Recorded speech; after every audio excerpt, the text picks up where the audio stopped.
with Ash about attachment and mortality and all kinds of things. And this is kind of spurned by I'm doing a daily oracle card challenge with my friend Laura Bowen with her Spirit Wakes Academy.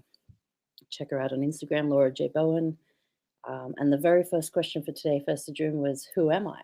And the cards I got were like seemingly negative. It was Epoch, which is a pause in the journey, which is all about how it relates to the Tower card in Tarot and how great cataclysmic disaster and change actually makes room for new things, for new experiences, right? And then the second card I got was Solitude, which is like different from loneliness, but like self-imposed solitude, and how this gives us the room to reframe and grow. And um, it made me realize the question was who am I, and it made me realize like I am embodying who I am in this moment. So there's a lot of pressure if I choose to accept it, if I choose to take it on, to be different, to get better, to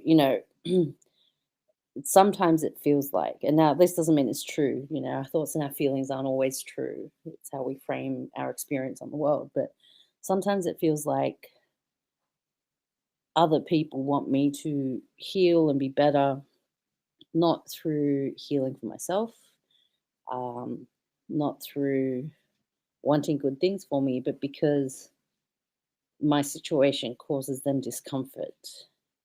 That there's so much, and like I said, I don't think this is always true, so be mindful of that. But um, my situation causes them discomfort because of what they value in their life, where they're at, their health status, their financial status, their societal status, the pressure to be a functioning member of society, which, let's face it, means an economic contributor to current society.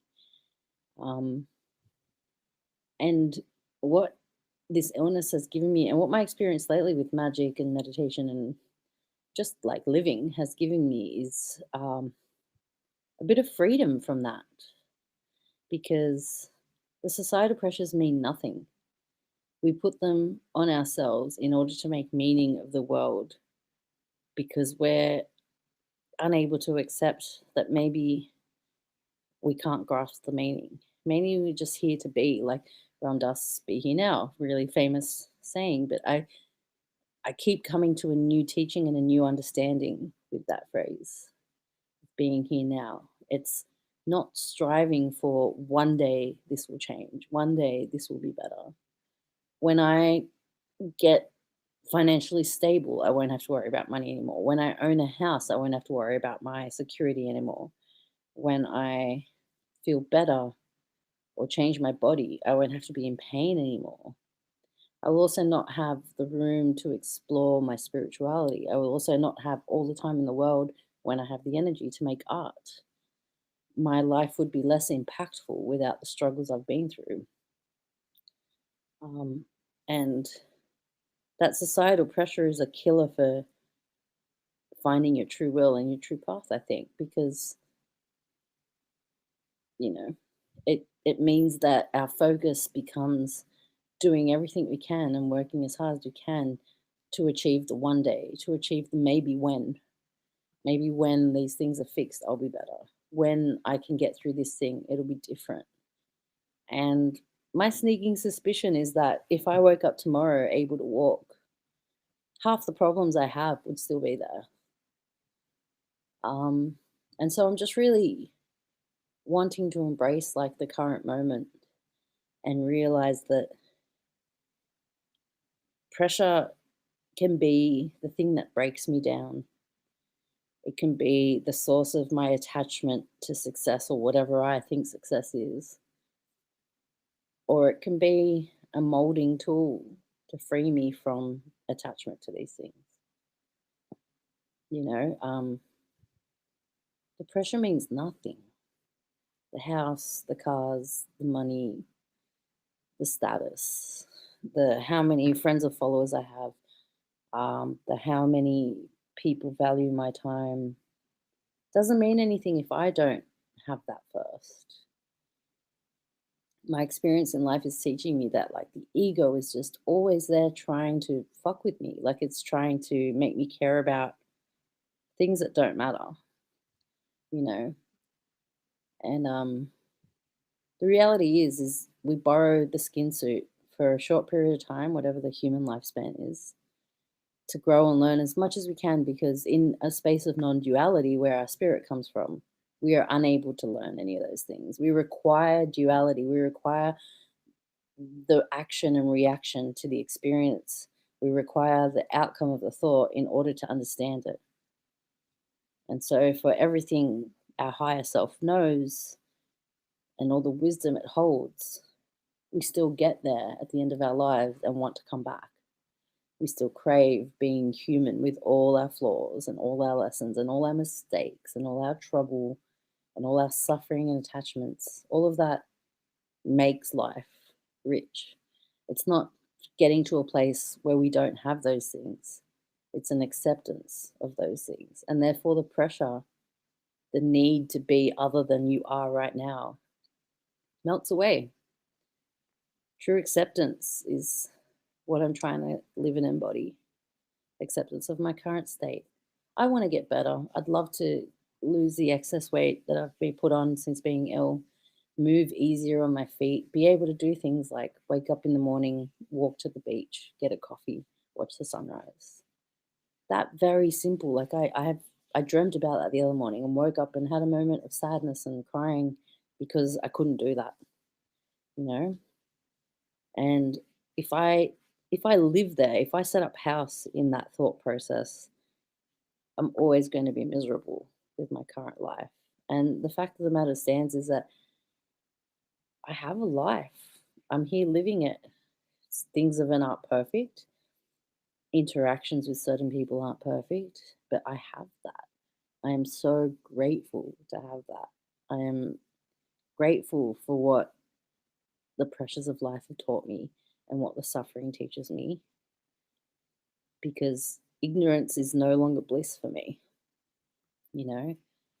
Um, I want to know it all and feel it all and experience it all and take it back to the source and see what the source, me as the source, does with it. And so I can take on those pressures in a healthy way that allows me to mold myself into a new experience, a new state of being from the lessons the pressure gives. Or I can not take them on at all as well. The choice is mine. All I can control. I can't control life, how it happens to me. I can't control how much privilege I even have in saying these things. You know I come from a place of privilege to be able to say these things, even with my disability, even with the things I come up against. I'm still privileged enough to sit here on the internet, on my computer, telling you these things. But if I'm free of needing to fulfill these pressures to get to a place where I'm not at right now, there is nothing but the right now, right? There is nothing other than this place. I'm never going to get to anywhere that solves every problem for me. I'm never going to get to a place where I don't have to worry about money. I get more money, I'll worry about it more. I get more financial security. At any moment, a cataclysmic world event can end that for me and change it. If the pandemic has taught us anything, it's that all the securities and all the things we built up around ourselves to make our lives okay are nothing. They're false. They're stories we tell ourselves so that we don't have to look at where the suffering comes from, where the unhappiness unfolds from. It's the same place joy comes from. It's the same place gratitude comes from. It's in you. You are not your body and you are not your life that you've built around you. You are the everlasting thing that keeps going after. You are the thing from which you came and to which you go back to at the end. This is just a spaceship, man, and we're just taking a short little ride through this section of the universe. So don't let societal pressures decide things for you. Don't let the pressure to be other than you are right now change things for you. Better yourself, sure. Strive for goals, have dreams, but understand that without the acceptance of right now, getting anywhere won't fix anything for you. It won't take away the acceptance of the suffering. is the only way through it. The gratitude for the lessons it brings is the only way to appreciate it. And in appreciating it, it doesn't hurt you anymore. So, yeah, this is my insight today. I just wanted to share that with everybody. I love you all. I hope you're doing well. I appreciate you all. I apologize for the people I've made feel bad for not being around. My Patreon supporters that have stuck around, I appreciate you. My Patreon supporters that can no longer support me because they don't feel it's worth it or because of other reasons, I appreciate you too. I have no attachment to that. I have no no bad feelings around where it comes from or where it goes to or anything.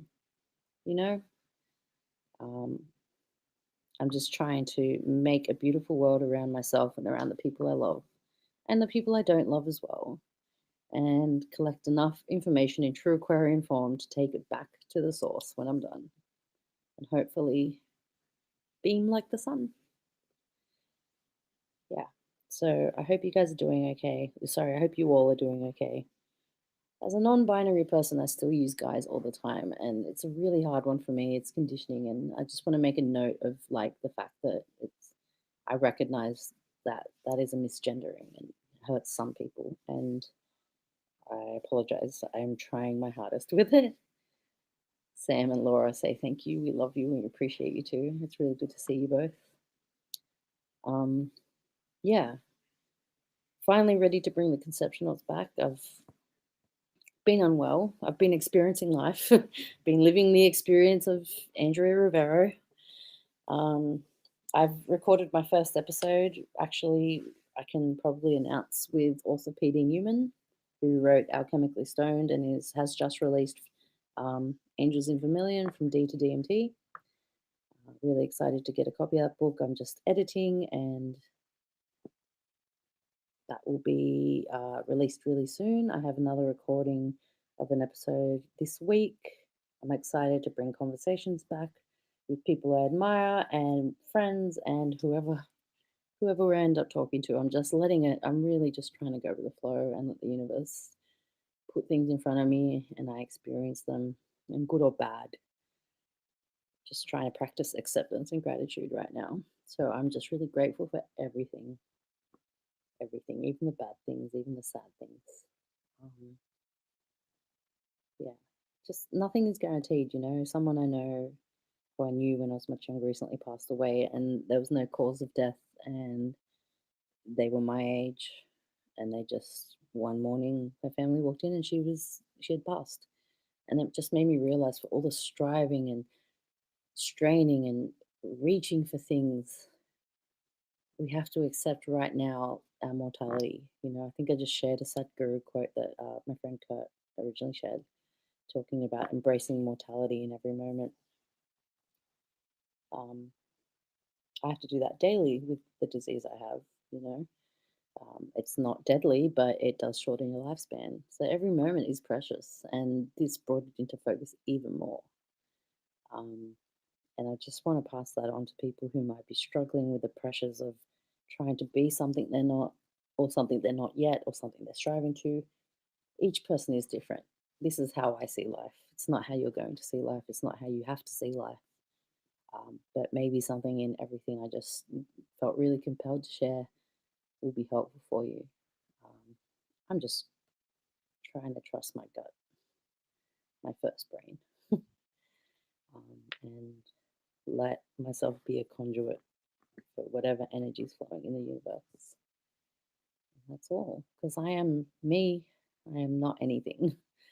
Andrew Rivera is a temporary blip in that my consciousness has decided to attach itself to for a little while. My consciousness is you, is everyone else, um, is God, is whatever other names you want to give it. And that's really beautiful, you know. I think the separateness from it is what causes our suffering. So um, I'm just trying to be of a place of acceptance and gratitude, and I just want to share that with you all. Thank you so much for listening. I hope you're having a beautiful day. I hope you find peace in every moment.